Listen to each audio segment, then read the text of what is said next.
अस्सलाम वालेकुम नाजरीन। मैं आज आपको आँखों के गिर्द जो से हल्के होते हैं उनके बारे में टोटका बताने जा रहा हूँ। उम्मीद है आपको पसंद आएगा। आँखों के हल्के अब नो प्रॉब्लम। आँखों के हल्के ख़त्म करने का ज़बरदस्त टोटका।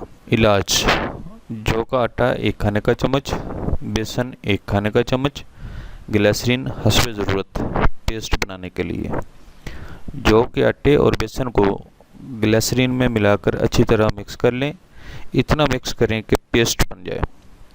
ये जैसे चेहरे पे लगाने के लिए मास्क वगैरह तैयार करते हैं उसी तरह का ये पेस्ट बनाना है। ना ज़्यादा गाढ़ा हो और ना ज़्यादा पतला हो, नॉर्मल सा हो। इस तरीके का इस्तेमाल रोज़ाना रात को आंखों का गिर्द लगाकर सो जाएं।